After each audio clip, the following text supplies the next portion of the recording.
বিজনীৰ সমন্বয় হোটেলত আমচুৰ কেন্দ্ৰীয় সমিতিৰ সভাপতি ইমতিয়াজ হুছেইনৰ সংবাদমেল।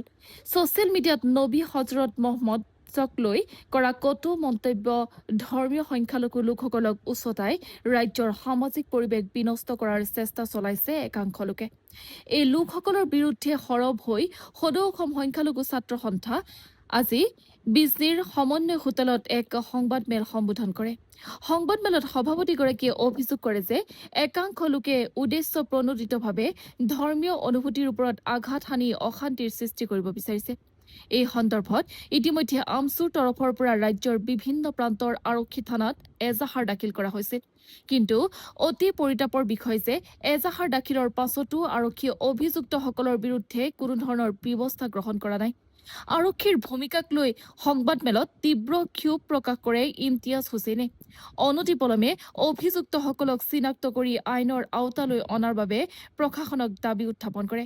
অন্যথা অনাগত দিনত আমচুৱে প্ৰতিবাদী কাৰ্যসূচী গ্ৰহণ কৰিব বুলিও সকীয়াই দিয়ে। নিউজ ডেস্ক সমগ্ৰ অসমত ৰিপৰ্ট দেখা পোৱা গৈছে যে NR24। চৰকাৰ প্ৰশাসনে এফালৰ পৰা দিছপুৰৰ পৰা এখন চৰকাৰ চলাই আছে, কিন্তু কিছু গুণ্ডা বাহিনীয়ে সংগঠনৰ নামত এটা পেৰেলেল চৰকাৰৰ দৰে সমগ্ৰ অসমত চলাই আছে। তেওঁলোকে এটা ধৰ্মৰ নামেৰে তেওঁলোকে দেখা পোৱা যায় সংখ্যালঘু জনগণক, সংখ্যালঘু লোকসকলক, তেওঁলোকৰ ধৰ্ম, তেওঁলোকৰ নবীৰ ওপৰত সাংঘাতিক আক্ৰমণ এটাৰ পাছত এটা কৰি থকা দেখা পোৱা গৈছে। আমি দেখা পালোঁ যে কেইদিনমান আগত নলবাৰীতে এটা হোৱা ঘটনা কেন্দ্ৰ কৰি, যি ঘটনাটোক আমি প্ৰত্যেকে প্ৰতিবাদ জনাইছোঁ, গৰিহণা দিছোঁ, সেই ঘটনাটো কেন্দ্ৰ কৰি কিছু লোকে লাভ জিহাদৰ নামটো সম্পূৰ্ণৰূপে লৈ গৈ 1400 বছৰ আগত নবীজীৰ লগত হজৰত মহম্মদ ছাল্লাল্লাহু আলাইহি ৱাছাল্লামৰ লগত ৰিজাবলৈ এটা অপচেষ্টা চলায়। সেই কথাখিনিক লৈ কাৰণে সমগ্ৰ অসমত এটা ডিষ্টাৰ্বিং ছিটুৱেশ্যন এটা হৈছিল, এটা এনেকুৱা এক পৰিৱেশ হৈছিল হয়তো যোনটো পৰিৱেশ হয়তো মানুহে নিজৰ ইম'শ্যনছখিনি নিয়ন্ত্ৰণ কৰিবলৈ পৰা নাছিল। সেইখিনি সময়ত আমচুৱে প্ৰত্যেকজন লোকক নিয়ন্ত্ৰিত হৈ থাকি আইনৰ কাষ চাপিবলৈ আহ্বান জনাইছিল।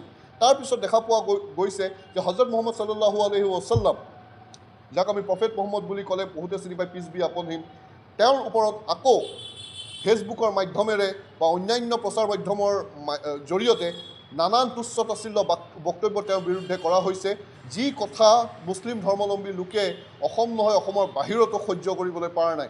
আমচু এক দায়িত্বশীল সংগঠন হিচাপে প্ৰতিজন লোকক আহ্বান জনাইছে যে কোনোৱে আইন হাতত ল'ব নালাগে, গণতান্ত্ৰিকভাৱে সংবিধানৰ গণ্ডিত থাকি ইয়াৰ প্ৰতিবাদ জনাব লাগে আৰু আইনৰ কাষ চাপিব লাগে। কোনোবাই যদি ধৰ্মীয় আৱেগ অনুভূতিক আঘাত কৰিছে, কোনোবাই যদি ধৰ্মীয়ভাৱে উত্তেজনা সৃষ্টি কৰি এক ভাতৃঘাতী গোষ্ঠীগত এক সংঘৰ্ষ কৰিবলৈ চেষ্টা চলাইছে, এই কথাখিনি অভিযোগসমূহ লৈ আইনৰ দ্বাৰস্থ হ'ব লাগে। একোখন এজাহাৰ লৈ বিভিন্ন থানাত, অসমৰ থানাত আগবাঢ়ি গৈছে, কিন্তু দেখা গ'ল যে OC-সকলে, IC-সকলে যি হিচাপে ৰেছপণ্ড কৰিব লাগিছিল সেই FIR-ৰ ক্ষেত্ৰত সেই হিচাপে ৰেছপণ্ড কৰা নাই।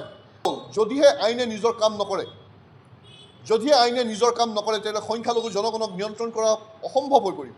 কোনো বিভাগে যদি নিজৰ কাম নকৰে, পুলিচ বাহিনীয়ে যদি নিজৰ কাম নকৰে, তেতিয়াহ'লে কিন্তু ভৱিষ্যতলৈ যদি কিবা অপ্ৰীতিকৰ পৰিৱেশ সৃষ্টি হয়, সংখ্যালঘু জনগণৰ হৈ আমচুৱে কিমান পৰ্যায়লৈকে আমি নিয়ন্ত্ৰণ কৰিবলৈ পাৰিম। সেয়ে অসমৰ মুখ্যমন্ত্ৰী হিমন্ত বিশ্ব শৰ্মা ডাঙৰীয়াৰ প্ৰতি আমাৰ আহ্বান, তেওঁ যিহেতু গৃহ বিভাগৰো দায়িত্বত আছে, যে এই তুচ্ছ তাচ্ছিল্যমূলক যোনবোৰ শব্দ, যি ইছলামক আক্ৰমণ কৰা গালি গালাজ, যি ইছলামৰ প্ৰফেটৰ ওপৰত নিক্ষেপ কৰা অপব্যাখ্যা শব্দবোৰ যোনে কৰি আছে, এইসকল মানুহক নিয়ন্ত্ৰণ কৰক, তেওঁলোকক আইনৰ কাঠগড়াত থিয় কৰি উচিত শাস্তি যেনে বিহে। আমি অহা 2-3 দিন আমি ৰখিম, আমি চকু দি আছোঁ যে যোনবোৰ FIR ইতিমধ্যে ৰুজু হৈছে, সেই FIG ইতিমধ্যে দাখিল কৰা হৈছে, সেই FIR-সমূহ ৰুজু হ'বনে নাই, আইনগতভাৱে আৰক্ষী বাহিনীয়ে গৃহ বিভাগে পদক্ষেপ লৈ এই গুণ্ডা বদমাছবিলাকক নিয়ন্ত্ৰণ কৰিবনে নাই। যদিহে নিয়ন্ত্ৰণ নকৰে, তেতিয়া কিন্তু আমি গৃহ